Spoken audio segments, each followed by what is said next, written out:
Hi hello ಎಲ್ಲರಿಗೂ ಕೂಡ ನಮಸ್ತೆ. ವಿದ್ಯಾರ್ಥಿಗಳೇ, ನಿಮಗೆಲ್ಲರಿಗೂ ಕೂಡ ಗೊತ್ತಿದೆ VAO ಪರೀಕ್ಷೆ ಹತ್ತಿರ ಬರ್ತಿರೋ ಹಾಗೆ VAO ಪರೀಕ್ಷೆಗೆ ತರಗತಿಗಳು ಕೂಡ ಜಾಸ್ತಿ ಆಗ್ತಾ ಹೋಗ್ತಿದ್ದಾವೆ. ನೋಡಿ ವಿದ್ಯಾರ್ಥಿಗಳೇ, ಯಾರ್ಯಾರು ಇನ್ನೂ ಕೂಡ ನೋಡಿಲ್ಲ ಎಲ್ಲರೂ ಕೂಡ ಕಂಟಿನ್ಯೂಸ್ ಆಗಿ 1ನೇ ತರಗತಿಯನ್ನು ನೋಡ್ಕೊಂಡು ಬಂದು ಇನ್ನು 2-3 ಕ್ಲಾಸಲ್ಲಿ ಸಂಪೂರ್ಣವಾಗಿ ಕರ್ನಾಟಕದ ಹಿಸ್ಟ್ರಿ ಮುಗಿಯುತ್ತೆ. ನಾವು ನೆಕ್ಸ್ಟ್ ಇಲ್ಲಿ ಪೊಲಿಟಿಕಲ್ ಸೈನ್ಸ್ಗೆ ಹೋಗೋಣವಂತೆ.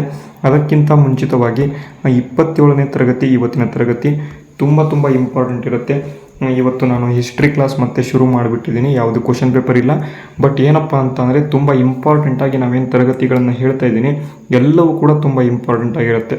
ಅದಕ್ಕಾಗಿ ಒಂದೊಂದಾಗಿ ತರಗತಿಗಳನ್ನು ನೋಡ್ಕೊಂಡು ಬನ್ನಿ.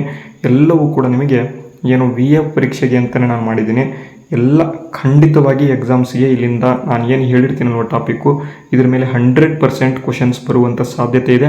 ಯಾಕೆಂದರೆ ಪೊಲೀಸ್ ಕಾನ್ಸ್ಟೇಬಲ್ ಪರೀಕ್ಷೆಯಲ್ಲಿ ಕರ್ನಾಟಕ ಹಿಸ್ಟ್ರಿಗೆ ಸಂಬಂಧಪಟ್ಟಂತೆ ಬಂದಿರತಕ್ಕಂಥ ಪ್ರಶ್ನೆಗಳು ಎಲ್ಲವೂ ಕೂಡ ನಮ್ಮ ಒಂದು ತರಗತಿಯಿಂದ ಕವರ್ ಆಗಿದ್ದಾವೆ. ಓಕೆನಾ? ಈಗ ಡೈರೆಕ್ಟಾಗಿ ಬನ್ನಿ ನೋಡೋಣ. ಅದಕ್ಕಿಂತ ಮುಂಚಿತವಾಗಿ ತುಂಬ ಜನ ಏನಪ್ಪ ಕೇಳ್ತಿದ್ದೀರಾ ಅಂತಂದರೆ ವಿದ್ಯಾರ್ಥಿಗಳು ಈ ಒಂದು ಬ್ಯಾಚನ್ನು ನಿಮ್ಮ ಒಂದು ಬ್ಯಾಚನ್ನು ಯಾವ ರೀತಿ ಪರ್ಚೇಸ್ ಮಾಡಬೇಕು ಸರ್ ಅಂತ ಕೇಳ್ತಾ ಇದ್ದೀರಾ. ನೋಡಿ, ಸಂಪೂರ್ಣ ಬ್ಯಾಚ್ ಅಂತ ನಾವು ಲಾಂಚ್ ಮಾಡಿದ್ದೀವಿ. ಈ ಒಂದು ಸಂಪೂರ್ಣ ಬ್ಯಾಚಲ್ಲಿ ನಿಮಗೆ ಗ್ರಾಮ ಆಡಳಿತ ಅಧಿಕಾರಿ ಹುದ್ದೆಗಳಿಗೆ ಸಂಬಂಧಪಟ್ಟಂತೆ ಈ ಒಂದು ಬ್ಯಾಚ್ ಇರುತ್ತೆ.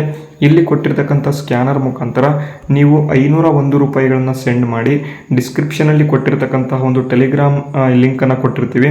ಆ ಒಂದು ಟೆಲಿಗ್ರಾಮ್ಗೆ ಜಾಯಿನ್ ಆಗಿ ನೀವು ಡೈರೆಕ್ಟಾಗಿ ನಮಗೆ ಮೆಸೇಜನ್ನು ಮಾಡಿ ಏನಪ್ಪ ಮಾಡ್ಬೋದು ಅಂತ ಅಂದರೆ ಈ ಒಂದು PDF ಬ್ಯಾಚನ್ನು ಪಡ್ಕೋಬೋದು. ಓಕೆನಾ? PDF ಬ್ಯಾಚನ್ನು ಪಡ್ಕೋಬೋದು. ಎಲ್ಲವೂ ಕೂಡ ತುಂಬ ಇಂಪಾರ್ಟೆಂಟ್ ಇರ್ತದೆ. ಅದಕ್ಕಾಗಿ ಇಂಥ ತರಗತಿಗಳನ್ನು ಎಲ್ಲೂ ಕೂಡ ಮಿಸ್ ಮಾಡ್ಕೋಬೇಡಿ, ಮತ್ತು PDF ಎಲ್ಲೂ ಕೂಡ ಮಿಸ್ ಮಾಡ್ಕೋಬೇಡಿ. 100% ನಿಮಗೆ ಯೂಸ್ ಆಗುತ್ತೆ. ಈಗ ಬನ್ನಿ ನಮ್ಮ ಒಂದು ತರಗತಿಗಳನ್ನು ಕಂಟಿನ್ಯೂಸ್ ಆಗಿ ನಾವು ಶುರು ಮಾಡ್ಕೊಳ್ತಾ ಹೋಗೋಣ. ಮತ್ತು ಅದಕ್ಕಿಂತ ಮುಂಚಿತವಾಗಿ ಇನ್ನೊಂದು ಹೇಳ್ತೀನಿ, ಈ ಒಂದು ಬ್ಯಾಚಲ್ಲಿ ನಿಮಗೆ ಸಂಪೂರ್ಣವಾಗಿ GK ಪೇಪರ್ 1ಗೆ ಸಂಪೂರ್ಣವಾಗಿ ನಿಮಗೆ ಏನಪ್ಪ ಅಂತಾರೆ ಕೋರ್ಸ್ ಲಭ್ಯವಿರುತ್ತೆ. ಇದನ್ನು ಬಿಟ್ಟು ಇನ್ನೆಲ್ಲೂ ಕೂಡ ಬರೋದಿಲ್ಲ. ಅದರ ಜೊತೆಗೆ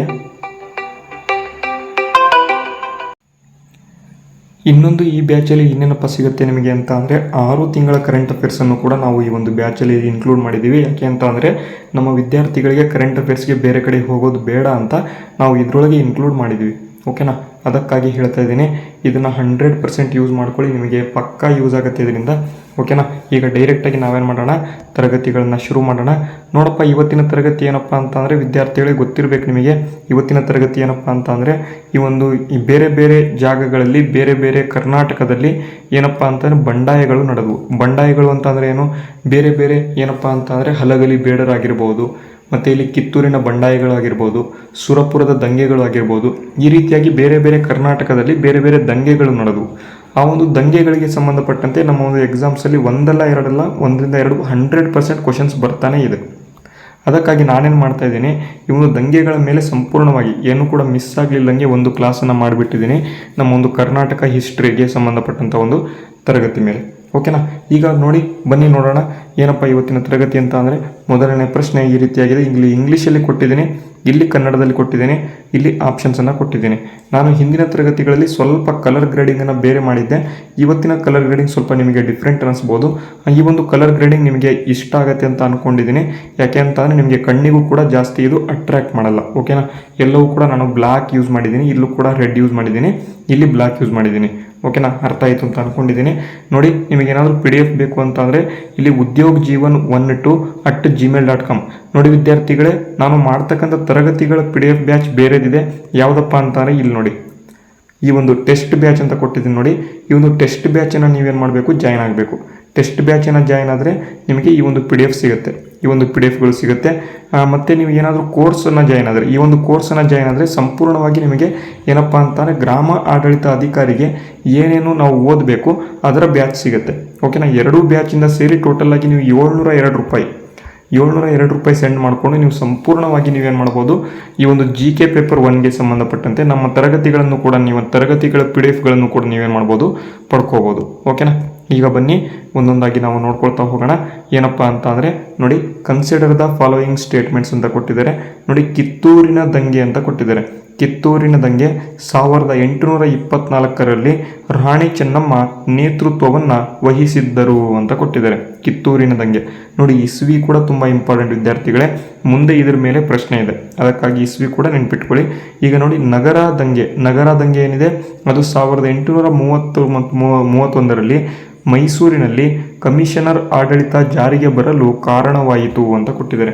ನಾನು ನಗರ ದಂಗೆಯನ್ನು ಹೇಳಬೇಕಾದ್ರೆ ನಾನು ಈಗಾಗಲೇ ಹೇಳಿದ್ದೀನಿ, ಬೂದಿ ಬಸಪ್ಪ ಎಂಬತಕ್ಕಂಥ ವ್ಯಕ್ತಿ ಈ ಒಂದು ದಂಗೆಯನ್ನು ಶುರು ಮಾಡ್ದ ಅಂತ.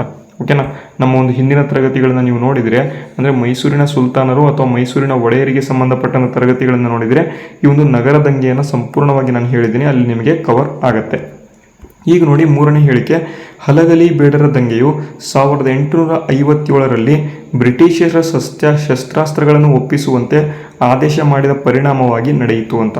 ನೋಡಪ್ಪ, ಹಲಗಲಿ ಬೇಡರ ದಂಗೆ ಎಲ್ಲಪ್ಪ ನಡೆಯುತ್ತೆ ಅಂತಾರೆ, ಇದು ಬಾಗಲಕೋಟೆಯಲ್ಲಿ ನಡೀತಕ್ಕಂಥ ಒಂದು ದಂಗೆ. ಬಾಗಲಕೋಟೆಯಲ್ಲಿ ನಡೀತಕ್ಕಂಥದ್ದಂದೆ ದಂಗೆ ಏನಪ್ಪ ಈ ಒಂದು ದಂಗೆ ಯಾಕಪ್ಪ ಆಗುತ್ತೆ ಅಂತ ಅಂದರೆ, ಏನಪ್ಪ ಅಂತ ಅಂದರೆ ಇಲ್ಲಿ ಅವರ ಒಂದು ಶಸ್ತ್ರಾಸ್ತ್ರಗಳು, ಅಂದರೆ ಮೊದಲಿನಿಂದ ಒಂದು ಕರ್ನಾಟಕದಲ್ಲಿ ಬೇರೆ ಬೇರೆ ವ್ಯಕ್ತಿಗಳು, ಕಾಡಿನಲ್ಲಿ ಇರ್ತಕ್ಕಂಥ ವ್ಯಕ್ತಿಗಳು ಶಸ್ತ್ರಾಸ್ತ್ರಗಳನ್ನು ಬಳಸ್ತಾ ಇದ್ರು. ಅಂದರೆ ಆರ್ಮ್ಸ್ ಅಂದರೆ ಏನು, ಪಿಸ್ತೂಲ್ಗಳನ್ನು ಬಳಸ್ತಾ ಇದ್ರು, ಅಥವಾ ಬೇರೆ ಬೇರೆ ಗನ್ಸ್ಗಳನ್ನು ಬಳಸ್ತಾ ಇದ್ರು, ಅಥವಾ ದೊಡ್ಡ ದೊಡ್ಡ ಪಿಸ್ತೂಲ್ಗಳನ್ನು ಬಳಸ್ತಾ ಇದ್ರು. ಈ ಒಂದು ಪಿಸ್ತೂಲ್ಗಳನ್ನು ವಾಪಸ್ ಬ್ರಿಟಿಷ್ ಸರ್ಕಾರಕ್ಕೆ ಒಪ್ಪಿಸಬೇಕು ಅಂತ ಬ್ರಿಟಿಷ್ ಸರ್ಕಾರ ಏನು ತೆಗೆದುಕೊಂಡು ಬಂತು, ಶಸ್ತ್ರಾಸ್ತ್ರಗಳನ್ನು ಒಪ್ಪಿಸ್ತಕ್ಕಂಥ ಒಂದು ಕಾಯ್ದೆಯನ್ನು ತೆಗೆದುಕೊಂಡು ಬಂತು. ಆ ಒಂದು ಕಾಯ್ದೆ ವಿರುದ್ಧವಾಗಿ ಹಲಗಲಿ ಬೇಡರು 1857ರಲ್ಲಿ ದಂಗೆಯನ್ನು ಮಾಡ್ತಾರೆ. ಅದನ್ನು ಇಲ್ಲಿ ಕೊಟ್ಟಿದ್ದಾರೆ. ಓಕೆನಾ ವಿದ್ಯಾರ್ಥಿಗಳೇ, ನೋಡಿ, ಕಿತ್ತೂರು ದಂಗೆ 1824ರಲ್ಲಿ ರಾಣಿ ಚೆನ್ನಮ್ಮನ ವಿರುದ್ಧ ನೇತೃತ್ವವನ್ನು ವಹಿಸಿದರು ಅಂತ ಕೊಟ್ಟಿದ್ದಾರೆ, ಸರಿ ಇದೆ. ನೆಕ್ಸ್ಟ್ ನಗರ ದಂಗೆ 1830 ಮತ್ತು 31ರಲ್ಲಿ ಮೈಸೂರಿನಲ್ಲಿ ಕಮಿಷನರ್ ಆಡಳಿತ ಜಾರಿಗೆ ಬರಲು ಕಾರಣವಾಯಿತು ಅಂತ ಕೊಟ್ಟಿದ್ದಾರೆ, ಇದು ಕೂಡ ಸರಿ ಇದೆ. ಅದಾದ ಬಳಿಕ ಹಲಗಲಿ ಬೇಡರ ದಂಗೆಯು 1857ರ ಬ್ರಿಟಿಷ್ ಶಸ್ತ್ರಾಸ್ತ್ರಗಳನ್ನು ಒಪ್ಪಿಸುವಂತೆ ಆದೇಶ ಮಾಡಿದ ಪರಿಣಾಮವಾಗಿ ನಡೆಯಿತು ಅಂತ ಕೊಟ್ಟಿದ್ದಾರೆ, ಇದು ಕೂಡ ಸರಿ ಇದೆ. ಹಾಗಾಗಿ ಇಲ್ಲಿ ಯಾವುದಪ್ಪ ಆಪ್ಷನ್ ಅಂತ ಅಂದರೆ ಆಪ್ಷನ್ 1, 2, 3 ಕೂಡ ಸರಿ ಇರೋ ಕಾರಣ ಆಪ್ಷನ್ ಡಿ ಸರಿಯಾದ ಉತ್ತರ ಆಗಿದೆ. ವಿದ್ಯಾರ್ಥಿಗಳೇ, ತುಂಬ ಇಂಪಾರ್ಟೆಂಟ್ ಪ್ರಶ್ನೆ, ಇಲ್ಲಿಂದ 100% ಎಕ್ಸಾಮ್ಗೆ ಕ್ವಶನ್ ಬರುತ್ತೆ. ಇವತ್ತಿನ ತರಗತಿ ತುಂಬ ಇಂಪಾರ್ಟೆಂಟ್ ಇದೆ, 100% ಕರೆಕ್ಟಾಗಿ ನೋಡ್ಕೊಳ್ಳಿ. ಈಗ ಬನ್ನಿ, ಎರಡನೇ ಪ್ರಶ್ನೆ ಏನಿದೆ ನೋಡಿ. ಎರಡನೇ ಪ್ರಶ್ನೆ, ಕನ್ಸಿಡರ್ ದ ಫಾಲೋಯಿಂಗ್ ಸ್ಟೇಟ್ಮೆಂಟ್ಸ್ ಅಂತ ಕೊಟ್ಟಿದ್ದಾರೆ ನೋಡಿ. ನಗರ ದಂಗೆಯು ಕೃಷ್ಣರಾಜ ಒಡೆಯರು 3ರ ಒಂದು ಅವಧಿಯಲ್ಲಿ ನಡೆಯಿತು ಅಂತ ಕೊಟ್ಟಿದ್ದಾರೆ. ನಗರ ದಂಗೆ ನಾನು ಈಗಾಗಲೇ ಹೇಳಿದೆ 1830 ಮತ್ತು 31ರಲ್ಲಿ ಈ ಒಂದು ನಗರ ದಂಗೆ ನಡೆಯುತ್ತೆ. ಈ ಒಂದು ನಗರ ದಂಗೆಗೆ ಬರೋದಾದರೆ ನಗರ ದಂಗೆ ಕೃಷ್ಣರಾಜ ಒಡೆಯರು 3ರ ಒಂದು ಆಳ್ವಿಕೆಯಲ್ಲಿ ನಡೆಯಿತು ಅಂತ ಕೊಟ್ಟಿದ್ದಾರೆ. ಒಂದನೇ ಹೇಳಿಕೆ ಎಲ್ಲರಿಗೂ ಕೂಡ ಗೊತ್ತಿದೆ, ಸರಿ ಇದೆ. ಅದೇ ರೀತಿ ಈ ಒಂದು ದಂಗೆಯ ನಂತರ ಬ್ರಿಟಿಷರು ಕಮಿಷನರ್ಗಳ ಮೂಲಕ ಮೈಸೂರು ಆಡಳಿತವನ್ನು ವಹಿಸಿಕೊಂಡರು ಅಂತ ಕೊಟ್ಟಿದ್ದಾರೆ. ಏನಪ್ಪ ನಗರ ದಂಗೆ ಅಂತ ಅಂದರೆ, ಈ ಒಂದು ಕೃಷ್ಣರಾಜ ಒಡೆಯರ ಒಂದು ಕಾಲದಲ್ಲಿ ಏನಪ್ಪ ಆಗುತ್ತೆ ಅಂತ ಅಂದರೆ, ಈ ಒಂದು ದಂಗೆಯನ್ನು ನಡೆಯುತ್ತೆ. ಅದಕ್ಕಿಂತ ಮುಂಚಿತವಾಗಿ ಕೃಷ್ಣರಾಜ ಒಡೆಯರು ಇಲ್ಲಿ ಇರ್ತಕ್ಕಂಥ ಜನರ ಮೇಲೆ ಟ್ಯಾಕ್ಸನ್ನು ಅಥವಾ ಏನಪ್ಪ ಅಂತಾರೆ ಕರವನ್ನು ಜಾಸ್ತಿಯನ್ನು ಹಾಕ್ತಾಯಿದ್ರು, ಟ್ಯಾಕ್ಸನ್ನು ಜಾಸ್ತಿ ಹಾಕ್ತಾಯಿದ್ರು. ಮತ್ತು ಇಲ್ಲಿ ಕರೆಕ್ಟಾಗಿ ಇವರು ಆಳ್ವಿಕೆಯನ್ನು ಮಾಡ್ತಾ ಇರಲಿಲ್ಲ. ಆ ಕಾರಣದಿಂದಾಗಿ ಈ ದಂಗೆಯ ನಂತರ ಬ್ರಿಟಿಷರು ಏನು ಮಾಡಿದರು, ಕಮಿಷನರ್ಗಳ ಒಂದು ಮೂಲಕ ಮೈಸೂರು ರಾಜ್ಯವನ್ನು ಆಡಳಿತಕ್ಕೆ ತೆಗೆದುಕೊಂಡು ಬರ್ತಾರೆ. ಅದನ್ನು ಇಲ್ಲಿ ಕಮಿಷನರುಗಳ ಆಳ್ವಿಕೆ ಅಂತ ಕರೀತಾರೆ. 1831ರಿಂದ 1881ರವರೆಗೆ ಈ ಒಂದು ಕಮಿಷನರ್ಗಳ ಆಳ್ವಿಕೆ ನಡೆಯುತ್ತೆ. ಈ ಒಂದು ಕಮಿಷನರ್ಗಳ ಆಳ್ವಿಕೆಯನ್ನು ಬಿಟ್ಟು ನೆಕ್ಸ್ಟ್ ವಾಪಸ್ಸು ಈ ಒಂದು ಮೈಸೂರಿನ ಒಡೆಯರಿಗೆ, ಅಂದರೆ ಯಾವ ಒಡೆಯರಿಗೆ ಕೊಡ್ತಾರೆ, ಚಾಮರಾಜ ಒಡೆಯರು 10ನೇ ಚಾಮರಾಜ ಒಡೆಯರಿಗೆ ಈ ಒಂದು ಆಳ್ವಿಕೆಯನ್ನು ವಾಪಸ್ ಕೊಡ್ತಾರೆ. ಆವಾಗ ಇದ್ದಂತಹ ಗವರ್ನರ್ ಜನರಲ್ ಯಾರು ಅಂತ ಕೇಳ್ತಾರೆ, ಲಾರ್ಡ್ ರಿಪ್ಪನ್ ಎಂಬತಕ್ಕಂಥವನು 1881ರಲ್ಲಿ. ಇದರ ಬಗ್ಗೆ ನಾನು ಈಗಾಗಲೇ ಹಿಂದಿನ ತರಗತಿಯಲ್ಲಿ ಹೇಳಿದ್ದೀನಿ, ಎಲ್ಲರಿಗೂ ಕೂಡ ಗೊತ್ತಿದೆ ಅಂತ ಅಂದ್ಕೊಂಡಿದ್ದೀನಿ. ಈಗ ನೋಡಿ, ಆ ನಂತರ ಮೈಸೂರನ್ನು ಆಡಳಿತ ನಡೆಸಿದ ಕಮಿಷನರ್ಗಳಲ್ಲಿ ಮಾರ್ಕ್ ಕಬ್ಬನ್ ಒಬ್ಬರಾಗಿದ್ದರು ಅಂತ ಕೊಟ್ಟಿದ್ದಾರೆ.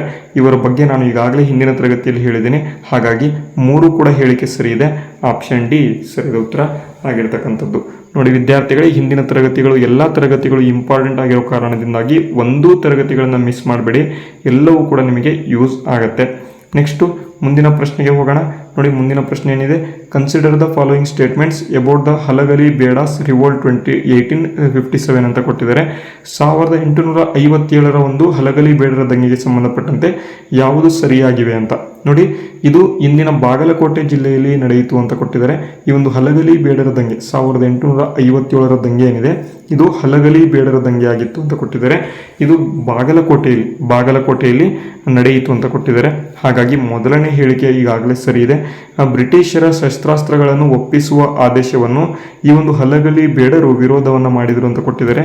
ಇದು ಕೂಡ ಸರಿ ಇದೆ, ನಾನು ಈಗಾಗಲೇ ನಿಮಗೆ ಹೇಳಿದ್ದೀನಿ. ಅದೇ ರೀತಿ ಮೂರನೇದು ನೋಡಿ, ಈ ದಂಗೆಯು ಹೈದರಾಬಾದಿನ ನಿಜಾಮರ ವಿರುದ್ಧ ಅಂತ ಕೊಟ್ಟಿದ್ದಾರೆ. ನೋಡಿ, ಇಲ್ಲಿ ಬ್ರಿಟಿಷರ ಶಸ್ತ್ರಾಸ್ತ್ರಗಳು ಅಂತ ಕೊಟ್ಟಿದ್ದಾರೆ, ಇಲ್ಲಿ ಹೈದರಾಬಾದಿನ ನಿಜಾಮರು ಅಂತ ಕೊಟ್ಟಿದ್ದಾರೆ. ನಾನು ತರಗತಿಗಳನ್ನ ಸ್ಟಾರ್ಟ್ ಮಾಡೋದಕ್ಕಿಂತ ಮುಂಚಿತವಾಗಿಯೇ ಹೇಳಿಬಿಟ್ಟಿದ್ದೀನಿ, ಈ ಒಂದು ಹಲಗಲಿ ಬೇಡರ ದಂಗೆ ಬ್ರಿಟಿಷರ ಶಸ್ತ್ರಾಸ್ತ್ರಗಳ ವಿರುದ್ಧವಾಗಿ ಆಗ್ತಕ್ಕಂಥ ದಂಗೆಯಾಗಿದೆ. ಹಾಗಾಗಿ ಇಲ್ಲಿ ಹೈದರಾಬಾದಿನ ಒಂದು ನಿಜಾಮರ ವಿರುದ್ಧ ಅಂತ ಕೊಟ್ಟಿದ್ದಾರೆ. ಮೂರನೇ ಹೇಳಿಕೆ ತಪ್ಪಾಗುತ್ತೆ. ಹಾಗಾಗಿ 3 ಇರ್ತಕ್ಕಂಥ ಎಲ್ಲ ಆಪ್ಷನ್ ತಪ್ಪಾಗುತ್ತೆ. ಡಿನಲ್ಲೂ ಕೂಡ 3 ಇದೆ, ಹಾಗಾಗಿ ಇದು ಕೂಡ ಬರಲ್ಲ. ಸಿನಲ್ಲೂ ಕೂಡ 3 ಇದೆ, ಹಾಗಾಗಿ ಇದು ಕೂಡ ಬರಲ್ಲ. ಬಿನಲ್ಲಿ ಕೂಡ 3 ಇದೆ, ಹಾಗಾಗಿ ಇದು ಕೂಡ ಬರಲ್ಲ.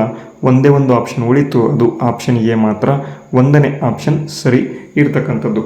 ವಿದ್ಯಾರ್ಥಿಗಳೇ, ಇದೇ ರೀತಿ ನಿಮಗೆ ಎಕ್ಸಾಮ್ಸಲ್ಲಿ ಯಾವ ರೀತಿ ಆಗುತ್ತೆ ಅಂತ ಅಂದರೆ ಕನ್ಫ್ಯೂಷನ್ ಆಗಿಬಿಡುತ್ತೆ. ಅಲ್ಲಿ ನೀವೇನು ಮಾಡ್ತೀರಾ, ತಪ್ಪು ಮಾಡಿ ಬಂದುಬಿಡ್ತೀರಾ. ಅದಕ್ಕಾಗಿ ಕರೆಕ್ಟಾಗಿ ಓದ್ಕೊಳ್ಳಿ. 100% ಮಾರ್ಕ್ಸನ್ನು ನೀವು ಗೇನನ್ನು ಮಾಡ್ಬೋದು ಹಿಸ್ಟ್ರಿಯಿಂದ. ನೆಕ್ಸ್ಟು ಮುಂದಿನ ಪ್ರಶ್ನೆ ನೋಡಿ, 4ನೇ ಪ್ರಶ್ನೆ. Consider the following statements about the Kittur revolt. Kittur ದಂಗೆ 1824ರಲ್ಲಿ ನಡೆಯುತ್ತೆ, ಅದಕ್ಕೆ ಸಂಬಂಧಪಟ್ಟಂತೆ ಕೆಳಗಿನ ಹೇಳಿಕೆಗಳನ್ನು ಪರಿಗಣಿಸಿ ಅಂತ ಕೊಟ್ಟಿದ್ದಾರೆ. ಕಿತ್ತೂರು ದಂಗೆಯು 1824ರಲ್ಲಿ ರಾಣಿ ಚೆನ್ನಮ್ಮ ನೇತೃತ್ವವನ್ನು ವಹಿಸಿದ್ದರು ಅಂತ ಕೊಟ್ಟಿದ್ದಾರೆ. ಸರಿ ಇದೆ. ಅದೇ ರೀತಿ ದಂಗೆಯ ತಕ್ಷಣದ ಕಾರಣ ಬ್ರಿಟಿಷರು ದತ್ತುಪುತ್ರ ಶಿವಲಿಂಗಪ್ಪನನ್ನು ಉತ್ತರಾಧಿಕಾರಿಯಾಗಿ ಒಪ್ಪದಿರುವುದಾಗಿತ್ತು. ಅಂದರೆ ಈ ಒಂದು ಶಿವಲಿಂಗಪ್ಪ ಎಂಬತಕ್ಕಂಥ ವ್ಯಕ್ತಿ ಈ ಒಂದು ಕಿತ್ತೂರು ರಾಣಿ ಚೆನ್ನಮ್ಮನಿಗೆ ದತ್ತುಪುತ್ರ ಆಗಿರ್ತಾನೆ. ಯಾಕಪ್ಪ ಅಂತ ಅಂದರೆ ಕಿತ್ತೂರು ರಾಣಿ ಚೆನ್ನಮ್ಮನಿಗೆ ಯಾವುದೇ ಆದಂಥ ಒಂದು ಸಂತಾನ ಇರಲಿಲ್ಲ, ಅಥವಾ ಪುತ್ರರು ಇರಲಿಲ್ಲ, ಸ್ವಂತ ಪುತ್ರರು ಇರಲಿಲ್ಲ. ಆ ಒಂದು ಕಾರಣದಿಂದಾಗಿ ಶಿವಲಿಂಗಪ್ಪನನ್ನು ಇವರೇನು ಮಾಡ್ತಾರೆ, ದತ್ತುವಾಗಿ ಪಡೆದುಕೊಂಡು ಇವರನ್ನು ಉತ್ತರಾಧಿಕಾರಿಯಾಗಿ ನೇಮಕ ಮಾಡ್ಕೊಳ್ತಾರೆ. ಬ್ರಿಟಿಷರು ಏನು ಮಾಡಿರ್ತಾರೆ ಅಂತಾರೆ, ಈ ಒಂದು ದತ್ತು ಮಕ್ಕಳಿಗೆ ಹಕ್ಕಿಲ್ಲ ಎಂಬತಕ್ಕಂಥ ಒಂದು ನೀತಿಯನ್ನು ತೆಗೆದುಕೊಂಡು ಬಂದಿರ್ತಾರೆ. ಹಾಗಾಗಿ ಶಿವಲಿಂಗಪ್ಪನನ್ನು ಉತ್ತರಾಧಿಕಾರಿಯಾಗಿ ಒಪ್ಪಿಕೊಳ್ಳೋದಕ್ಕೆ ಇವರು ಒಪ್ಕೊಳ್ಳೋದಿಲ್ಲ. ಹಾಗಾಗಿ ಈ ಒಂದು ದಂಗೆ ಶುರುವಾಗುತ್ತೆ. 2ನೇ ಹೇಳಿಕೆ ಕೂಡ ಸರಿ ಇದೆ. ಅದೇ ರೀತಿ 3ನೇದು ನೋಡಿ, ಈ ದಂಗೆಯು ಗವರ್ನರ್ ಜನರಲ್ ಲಾರ್ಡ್ ಡಾಲ್ಹೌಸಿಯವರ ಅವಧಿಯಲ್ಲಿ ನಡೆಯಿತು ಅಂತ. ವಿದ್ಯಾರ್ಥಿಗಳೇ, ನಮಗೆಲ್ಲರಿಗೂ ಕೂಡ ಗೊತ್ತಿದೆ, ಡಾಕ್ಟರೈನ್ ಆಫ್ ಲ್ಯಾಬ್ಸ್ ಎಂಬತಕ್ಕಂಥದ್ದು ಅಥವಾ ಡಾಕ್ಟರೈನ್ ಆಫ್ ಲ್ಯಾಬ್ಸ್ ಎಂಬತಕ್ಕಂಥದ್ದು ದತ್ತು ಮಕ್ಕಳಿಗೆ ಹಕ್ಕಿಲ್ಲ ಎಂಬತಕ್ಕಂಥ ಒಂದು ನೀತಿ ಯಾವಾಗ ಬರುತ್ತೆ ಅಂತ ಅಂದರೆ 1857ರ ಸಂದರ್ಭದಲ್ಲಿ ಈ ಒಂದು ದಂಗೆ ಏನು ಆಗುತ್ತೆ, 1857ರ ಒಂದು ಸಶಸ್ತ್ರ ದಂಗೆ ಆಗುತ್ತೆ. ಇದು ಈ ಒಂದು ಡಾಕ್ಟರೈನ್ ಆಫ್ ಲ್ಯಾಬ್ಸ್ ಮುಖಾಂತರ ಆಗುತ್ತೆ. ಯಾಕಪ್ಪ ಅಂತ ಅಂದರೆ ಈ ಒಂದು ಲಾರ್ಡ್ ಡಾಲ್ಹೌಸಿ ಈ ಒಂದು ದತ್ತು ಮಕ್ಕಳಿಗೆ ಹಕ್ಕಿಲ್ಲ ಎಂಬತಕ್ಕಂಥ ಒಂದು ಇದನ್ನು ತೆಗೆದುಕೊಂಡು ಬಂದಿರ್ತಾನೆ. ಆದರೆ ಇಲ್ಲಿ ಆಗ್ತಾ ಇರ್ತಕ್ಕಂಥದ್ದು 1824ರಲ್ಲಿ. ಹಾಗಾಗಿ ಈ ಒಂದು ಡಾಕ್ಟರೈನ್ ಆಫ್ ಲ್ಯಾಬ್ಸ್ ಬಂದಿದ್ದು ಆವಾಗ ಅಲ್ಲ, ಲಾರ್ಡ್ ಡಾಲ್ಹೌಸಿ ತೆಗೆದುಕೊಂಡು ಬರ್ತಾನೆ 1850ರಲ್ಲಿ ತೆಗೆದುಕೊಂಡು ಬರ್ತಾನೆ. 1850ರಿಂದ 1853ರಲ್ಲಿ ತೆಗೆದುಕೊಂಡು ಬರ್ತಾನೆ. ಅದು 1857ರ ಸಶಸ್ತ್ರ ದಂಗೆಗೆ ಕಾರಣ ಆಗುತ್ತೆ, ಅಥವಾ ಸಿಪಾಯಿ ದಂಗೆಗೆ ಕಾರಣ ಆಗುತ್ತೆ. ಹಾಗಾಗಿ 3ನೇ ಹೇಳಿಕೆ ಇಲ್ಲಿ ತಪ್ಪಾಗುತ್ತೆ. ಹಾಗಾಗಿ ಇಲ್ಲಿ ನೋಡಿ, 3 ಇರ್ತಕ್ಕಂಥ ಆಪ್ಷನ್ ಎಲ್ಲವೂ ಕೂಡ ತಪ್ಪಾಗ್ತವೆ. Only 1 and 2 option A is the ಸರಿಯಾದ ಉತ್ತರ ಆಗಿರ್ತಕ್ಕಂಥದ್ದು. ಓಕೆನಾ, ಮುಂದಿನ ಪ್ರಶ್ನೆಗೆ ಹೋಗೋಣ.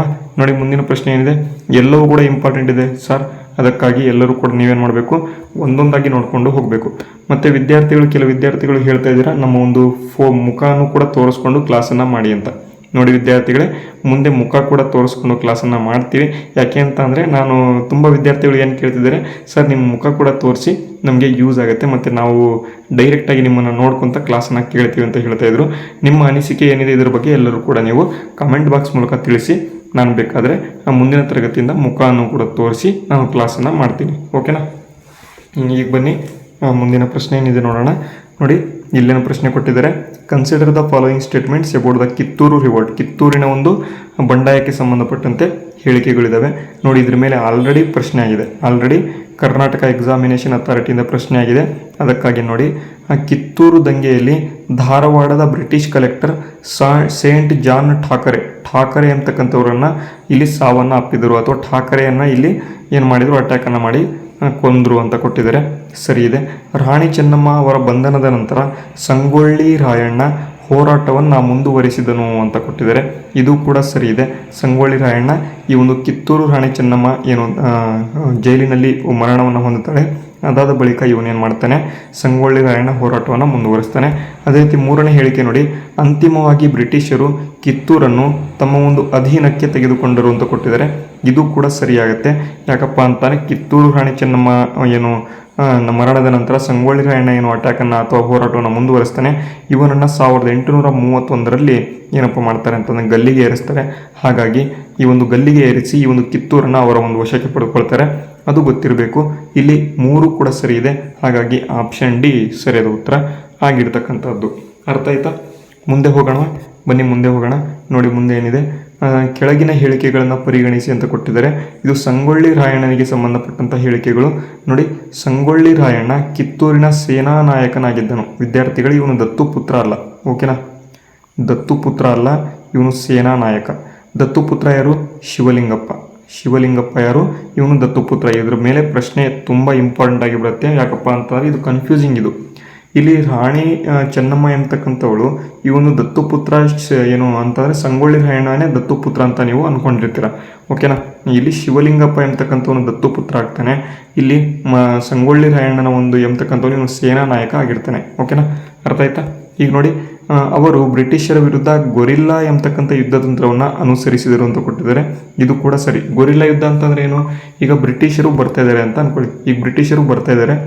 ಇಲ್ಲಿ ಸಂಗೊಳ್ಳಿ ರಾಯಣ್ಣ ಏನು ಮಾಡಿರ್ತಾನೆ, ಇವನು ಸ್ವಲ್ಪ ಜನ ಮಾತ್ರ ಇರ್ತಾರೆ. ಇವ್ರೇನು ಮಾಡ್ತಿರ್ತಾರೆ, ಒಂದು ಕಾಡಿನ ಒಳಗೆ ಬ್ರಿಟಿಷರು ಬರ್ತಾ ಇದ್ದಾರೆ ಅಂತ ಅಂದ್ಕೊಳ್ಳಿ. ಇವರನ್ನ ಏನು ಮಾಡ್ತಾರೆ, ಕಾಡಿನಲ್ಲಿ ಗೊತ್ತಾಗ್ಲಿಲ್ದಂಗೆ ಬ್ರಿಟಿಷರನ್ನ ಹೊಡೆದು ಬಿಡ್ತಾರೆ.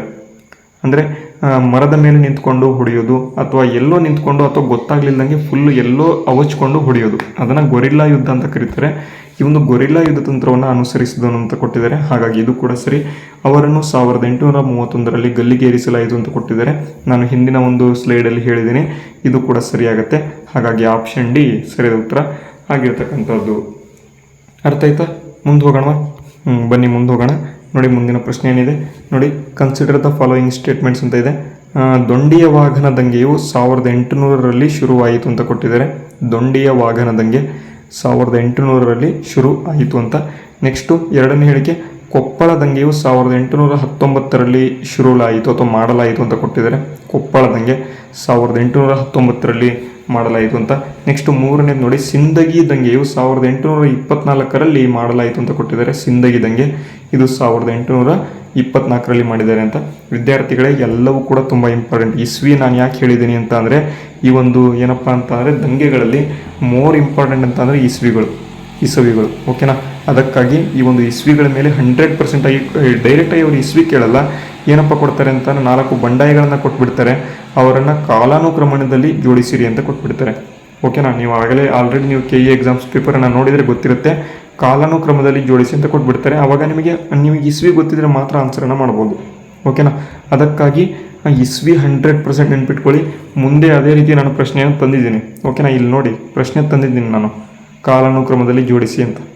ಯಾಕಪ್ಪ ತಂದಿದ್ದೀನಿ ಅಂತ ಅಂದರೆ, ನನಗೆ ಗೊತ್ತಿದೆ ಯಾವ ರೀತಿ ಕ್ವಶನ್ಸ್ ಕರ್ನಾಟಕ ಎಕ್ಸಾಮಿನೇಷನ್ ಅಥಾರಿಟಿಯವರು ತೆಗಿತಾರೆ ಅಂತ. ಅದಕ್ಕಾಗಿ ಅದನ್ನು ನೋಡಿಕೊಂಡು ನಾನು ತೆಗೆದುಕೊಂಡು ಬಂದಿದ್ದೀನಿ. ಈಗ ನೋಡಿ, ದೊಂಡಿಯ ವಾಘನ ದಂಗೆಯು 1800ರಲ್ಲಿ ಶುರುವಾಯಿತು ಅಂತ ಕೊಟ್ಟಿದ್ದಾರೆ. ಸರಿ ಇದೆ. ಕೊಪ್ಪಳ ದಂಗೆಯು 1819ರಲ್ಲಿ ಮಾಡಲಾಯಿತು. ಇದು ಕೂಡ ಸರಿ ಇದೆ. ಸಿಂದಗಿ ದಂಗೆಯು 1824ರಲ್ಲಿ ಮಾಡಲಾಯಿತು. ಇದು ಕೂಡ ಸರಿ ಇರ್ತಕ್ಕಂಥದ್ದು. ಹಾಗಾಗಿ ಇಲ್ಲಿ ಹೇಳಿಕೆ ಯಾವುದಪ್ಪ ಅಂತ ಅಂದರೆ ಮೂರನೇ ಆಪ್ಷನ್ ಡಿ, 3 ಕೂಡ ಸರಿಯಾಗಿದ್ದಾವೆ. ಆಪ್ಷನ್ ಡಿ ಸರಿಯಾಗಿರ್ತಕ್ಕಂತಹ ಉತ್ತರ.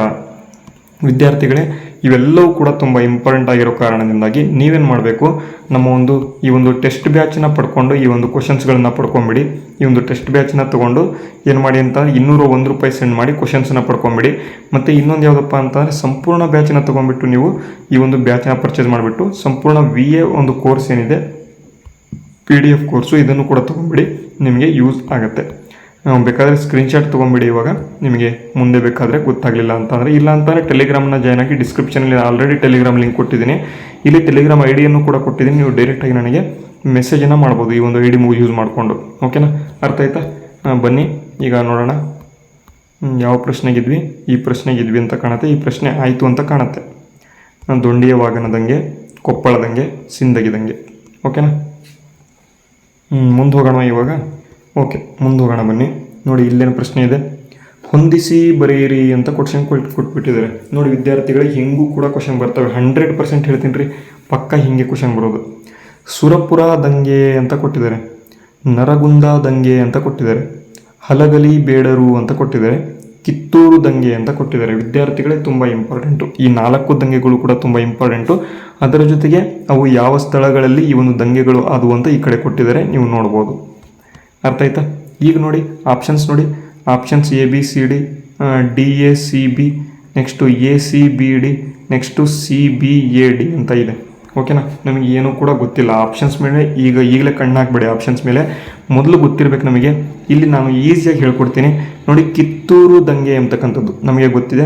ಕಿತ್ತೂರು ದಂಗೆ ಎಂಬತಕ್ಕಂಥದ್ದು ಧಾರವಾಡದಲ್ಲಿ ನಡೆಯುತ್ತೆ. ಹಾಗಾದರೆ ಈಗ ನೋಡಿ, ಕಿತ್ತೂರು ದಂಗೆ ಧಾರವಾಡ ಆದರೆ 4D ಆಗಬೇಕು. 4D ಎಂಬತಕ್ಕಂಥ ಆಪ್ಷನ್ಸ್ ಎಲ್ಲಿದ್ದಾವೆ ನೋಡಿ. ಆಪ್ಷನ್ ಎನಲ್ಲಿ 4D ಇದೆನಾ? ಹೌದು ಇದೆ. ನೆಕ್ಸ್ಟು ಆಪ್ಷನ್ ಬಿನಲ್ಲಿ ಇದೆನಾ? ಬಿನಲ್ಲಿ 4D ಇಲ್ಲ. ಹಾಗಾಗಿ ಆಪ್ಷನ್ 2ನೇದೇನಿದೆ ಇದು ತಪ್ಪಿದು, ಇದನ್ನು ಹಾಕಬೇಡಿ. ನೆಕ್ಸ್ಟು 3ನೇ ಆಪ್ಷನಿಗೆ ಬನ್ನಿ. ಇಲ್ಲೂ ಕೂಡ D ಇದೆನಾ? ಇಲ್ಲೂ ಕೂಡ D ಇದೆ. ಹಾಗಾಗಿ ಇದು ಕೂಡ ಸರಿ ಆಗ್ಬೋದು. ನೆಕ್ಸ್ಟು 4ನೇ ಆಪ್ಷನ್ ಬನ್ನಿ. ಇಲ್ಲೂ ಕೂಡ D ಇದೆ, ಇದು ಕೂಡ ಸರಿ ಆಗ್ಬೋದು. ಎಲಿಮಿನೇಷನ್ ಟೆಕ್ನಿಕನ್ನು ಹೇಳ್ಕೊಡ್ತಾ ಇದ್ದೀನಿ ವಿದ್ಯಾರ್ಥಿಗಳ, ಎಲಿಮಿನೇಷನ್ ಟೆಕ್ನಿಕನ್ನು. ಓಕೆನಾ? ಅರ್ಥ ಮಾಡ್ಕೊಳ್ಳಿ. ನೆಕ್ಸ್ಟು ನಮಗೆ ಇದು ಗೊತ್ತಾಯ್ತಲ್ವಾ. ನೆಕ್ಸ್ಟು 1, 3, 4 ಇದರಲ್ಲಿ ಯಾವುದಾದ್ರೂ ಒಂದು ಆಪ್ಷನ್ ಇರುತ್ತೆ. 2ನೇ ಆಪ್ಷನ್ ಅಂತೂ 100% ಅಲ್ಲ, ಅದು ಗೊತ್ತಾಯ್ತು ನಮಗೆ. ನೆಕ್ಸ್ಟು ಇನ್ನೊಂದು ಯಾವುದಾದ್ರೂ ತಗೊಳ್ಳಿ. ಈಗ ಹಲಗಲಿ ಬೇಡರು ನಮಗೆ ಗೊತ್ತಿದ್ದಾರೆ. ಹಲಗಲಿ ಬೇಡರು ಬಾಗಲಕೋಟೆಯಲ್ಲಿ ಇವರೇನು ಮಾಡ್ತಾರೆ, ಬಂಡಾಯವನ್ನು ಶುರು ಮಾಡ್ತಾರೆ. ಹಾಗಾಗಿ 3 ಎಂಬತಕ್ಕಂಥದ್ದು C ಬರಬೇಕು. 3 ಎಂಬತಕ್ಕಂಥದ್ದು C ಯಲ್ಲಿದೆ ನೋಡಿ. ಆಪ್ಷನ್ 1ರಲ್ಲಿ ಇದೆ, ನೆಕ್ಸ್ಟು ಆಪ್ಷನ್ 2ರಲ್ಲಿ ಇದೆ. ಬಟ್ ಆಪ್ಷನ್ 2 ಆಲ್ರೆಡಿ ತಪ್ಪಾಗಿದೆ. ಹಾಗಾಗಿ ಇರ್ತಕ್ಕಂಥದ್ದೇ ಒಂದು ಆಪ್ಷನ್ ಇವಾಗ ಉಳಿದಿದ್ದು, ಆಪ್ಷನ್ 1 ಮಾತ್ರ ಸರಿ. ಓಕೆನಾ? ಈ ರೀತಿಯಾಗಿ ನೀವೇನು ಮಾಡಬೇಕು, ಏನಪ್ಪ ಅಂತಂದರೆ ಎಲಿಮಿನೇಷನ್ ಟೆಕ್ನಿಕನ್ನು ಯೂಸ್ ಮಾಡಿದರೆ ನಿಮಗೆ ಸ್ಕೋರ್ ಏನಪ್ಪ ಅಂತಾರೆ 5ರಿಂದ 6 ಮಾರ್ಕ್ಸ್ ಜಾಸ್ತಿ ಆಗುತ್ತೆ. ಓಕೆನಾ? 5ರಿಂದ 6 ಮಾರ್ಕ್ಸ್ ಜಾಸ್ತಿ ಆಗುತ್ತೆ. ಎಲಿಮಿನೇಷನ್ ಟೆಕ್ನಿಕನ್ನು ಯೂಸ್ ಮಾಡ್ಕೊಳ್ಳಿ, ನಿಮಗೆ ಯೂಸ್ ಆಗುತ್ತೆ. ಓಕೆನಾ? ಈಗ ಬನ್ನಿ ನೋಡಿ. Right the following in chronological order. ಕೆಳಗಿನವುಗಳನ್ನು ಕಾಲಾನುಕ್ರಮದಲ್ಲಿ ಬರೆಯಿರಿ ವಿದ್ಯಾರ್ಥಿಗಳೇ. ನೋಡೋಣ ಇವಾಗ ಯಾರು ಬರೀತೀರಾ. ಹಲಗಲಿ ಬೇಡರು, ಸುರಪುರ ದಂಗೆ, ಕಿತ್ತೂರಿನ ಬಂಡಾಯ, ದೊಂಡಿಯ ವಾಘನ ದಂಗೆ. ನೋಡಿ ವಿದ್ಯಾರ್ಥಿಗಳು ಯಾರು ಬರೀತೀರಾ ನೋಡೋಣ. ಇಲ್ಲಿ ನೋಡಿ ಯಾವ ರೀತಿ ಕೊಟ್ಟಿದ್ದಾರೆ ಆಪ್ಷನು, ಯಾವುದಾದ್ಮೇಲೆ ಯಾವುದಾದ್ಮೇಲೆ ಯಾವ ರೀತಿ ಎಷ್ಟು ಚೆನ್ನಾಗಿ ಕೊಟ್ಟಿದ್ದಾರೆ ನೋಡಿ ಆಪ್ಷನು. ಇದೇ ರೀತಿ ಎಕ್ಸಾಮ್ಸಲ್ಲೂ ಕೂಡ ಕೇಳ್ತಾರೆ. ಅದಕ್ಕಾಗಿ ಬರಿಬೇಕು ನೀವು. ಈಗ ನೋಡಿ ನಾನು ಹೇಳ್ಕೊಡ್ತೀನಿ. ಹಲಗಲಿ ಬೇಡರ ದಂಗೆಯು 1857ರಲ್ಲಿ ಶುರುವಾಯಿತು. ಅದೇ ರೀತಿ ಸುರಪುರ ದಂಗೆಯು 1858ರಲ್ಲಿ ಶುರುವಾಯಿತು. ಕಿತ್ತೂರಿನ ದಂಗೆಯು 1824ರಲ್ಲಿ ಶುರುವಾಯಿತು. ಕೊನೆಯದಾಗಿ ದೊಂಡಿಯ ವಾಘನ ದಂಗೆ 1800ರಲ್ಲಿ ಶುರುವಾಯಿತು. ಹಾಗಾದರೆ ಮೊದಲು ಯಾವುದು ಬರುತ್ತೆ? ದೊಂಡಿಯ ವಾಗಂದು ಬರುತ್ತೆ. ಮೊದಲು D ಬರಬೇಕು. D ಎಲ್ಲೆಲ್ಲಿದೆ ನೋಡಿ. D ಇಲ್ಲೂ ಕೂಡ ಇಲ್ಲ, ಇಲ್ಲೂ ಕೂಡ ಇಲ್ಲ. ಓಕೆನಾ? ಎಲಿಮಿನೇಷನ್ ಟೆಕ್ನಿಕ್ ಕರೆಕ್ಟಾಗಿ ಯೂಸ್ ಮಾಡ್ಕೊಳ್ಳಿ. ಓಕೆನಾ? ಎಲಿಮಿನೇಷನ್ ಟೆಕ್ನಿಕ್ಕು ಕರೆಕ್ಟಾಗಿ ಏನು ಮಾಡಿ ಇಲ್ಲಿ ತಿಳ್ಕೊಳ್ಳಿ, ಆವಾಗ ನಿಮಗೆ ಯೂಸ್ ಆಗುತ್ತೆ. D ಇರ್ತಕ್ಕಂಥದ್ದು ಇದೊಂದು ಆಪ್ಷನು. ನೆಕ್ಸ್ಟು ಈಗ ನೋಡಿ ನೆಕ್ಸ್ಟ್ ಯಾವ್ದು ಬರುತ್ತೆ. D ಆದಮೇಲೆ ನೆಕ್ಸ್ಟ್ ಯಾವ್ದು ಬರಬೇಕು? ನೆಕ್ಸ್ಟು 1824 ಬರಬೇಕಲ್ವಾ. 24 ಯಾವುದು? C. 24 ಯಾವುದು? ಕಿತ್ತೂರಿನ ದಂಗೆ. D ಆದಮೇಲೆ ಯಾವ್ದು ಬರಬೇಕು? C ಬರಬೇಕು. ಒಂದೇ ಆಪ್ಷನಲ್ಲಿ C ಇರ್ತಕ್ಕಂಥದ್ದು, ಇದೇ ಆಪ್ಷನು ಅದು. ಹಾಗಾಗಿ ಆಪ್ಷನ್ 2 ಸರಿಯಾದ ಉತ್ತರ. ಓಕೆನಾ? ಅರ್ಥ ಆಯ್ತಾ? ಎಷ್ಟು ಚೆನ್ನಾಗಿ ಹೇಳ್ಕೊಟ್ಟಿದ್ದೀನಲ್ವಾ ಈ ಒಂದು ಎಲಿಮಿನೇಷನ್ ಟೆಕ್ನಿಕನ್ನು. ಈ ರೀತಿಯಾಗಿ ಎಕ್ಸಾಮ್ಸಲ್ಲಿ ಯೂಸ್ ಮಾಡಿ 100% ನೀವು ಏನು ಮಾಡ್ತೀರಾ, ಸ್ಕೋರನ್ನು ಮಾಡ್ತೀರಾ. ಓಕೆನಾ? ಅದೇ ರೀತಿ ಕೊನೆಯದಾಗಿ ನೋಡಿ, ಒಂದು ಕೊಟ್ಟಿದ್ದೀನಿ ನಾನು. Arrange the following in the events in chronological order ಅಂತ. ಕೆಳಗಿನ ಘಟನೆಗಳನ್ನು ಕಾಲಾನುಕ್ರಮದಲ್ಲಿ ಜೋಡಿಸಿರಿ ಅಂತ ಕೊಟ್ಟಿದ್ದೀನಿ. ಇಲ್ಲೂ ಕೂಡ ಆಲ್ಮೋಸ್ಟ್ ಸೇಮ್ ಇದೆ, ಬಟ್ ಕೆಲವೊಂದು ಬೇರೆ ದಂಗೆಗಳಿದ್ದಾವೆ. ಈ ಒಂದು ದಂಗೆಗಳನ್ನು ಕಾಲಾನುಕ್ರಮದಲ್ಲಿ ಜೋಡಿಸಿ ಇಲ್ಲಿ ಇರ್ತಕ್ಕಂಥ ಒಂದು ಆಪ್ಷನ್ ಮುಖಾಂತರ ನೀವೇನು ಮಾಡಬೇಕು, ಕಾಮೆಂಟ್ ಮಾರ್ಕ್ಸ್ ಮೂಲಕ ಕಮೆಂಟ್ ಮಾಡಬೇಕು. ಓಕೆನಾ? ಕಮೆಂಟ್ ಮಾಡಬೇಕು.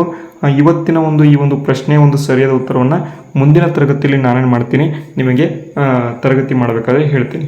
ಓಕೆನಾ? ಬಟ್ ಏನು ಮಾಡಬೇಕು ಅಂತಾರೆ 100% ನೀವೇನು ಮಾಡಬೇಕು, ಕಮೆಂಟ್ ಮಾಡಿದರೆ ಮಾತ್ರ ಮುಂದಿನ ತರಗತಿಯಲ್ಲಿ ನಾನು ಹೇಳ್ತೀನಿ, ಸರಿಯಾದ ಉತ್ತರವನ್ನು ಹೇಳ್ತೀನಿ. ಇವತ್ತಿನ ತರಗತಿ ನಿಮಗೆಲ್ಲರಿಗೂ ಕೂಡ ಯೂಸ್ ಆಗಿದೆ ಅಂತ ಅಂದ್ಕೊಂಡಿದ್ದೀನಿ. ಇದು 27ನೇ ತರಗತಿ ಆಗಿತ್ತು, VA ಪರೀಕ್ಷೆಯ ತರಗತಿ. ಅದೇ ರೀತಿ ನಿಮಗೇನಾದರೂ ಬ್ಯಾಚ್ ಬೇಕು ಅಂತ ಅಂದರೆ ಇನ್ನೊಂದ್ಸಲಿ ತೋರಿಸ್ತೀನಿ, ಬ್ಯಾಚನ್ನು ನೋಡ್ಕೊಳ್ಳಿ. ಈ ಒಂದು ಸಂಪೂರ್ಣ ಬ್ಯಾಚನ್ನು ಪರ್ಚೇಸ್ ಮಾಡಿ. ಗ್ರಾಮ ಆಡಳಿತ ಅಧಿಕಾರಿಗೆ ಈ ಒಂದು ಬ್ಯಾಚ್ ಆಗ್ತಿದೆ, PDF ಬ್ಯಾಚ್ ಆಗಿದೆ. ಎಲ್ಲರೂ ಕೂಡ ಪರ್ಚೇಸ್ ಮಾಡಿಕೊಂಡು ಓದ್ಕೊಳ್ಳಿ ಅಂತ ಹೇಳ್ತಾ ಇವತ್ತಿನ ತರಗತಿನ ಇಲ್ಲಿಗೆ ಮುಗಿಸ್ತಾ ಇದ್ದೇನೆ. ಮುಂದಿನ ತರಗತಿಯಲ್ಲಿ ಸಿಗೋಣ. ಅಲ್ಲಿವರೆಗೂ ಜೈ ಹಿಂದ್, ಜೈ ಕರ್ನಾಟಕ.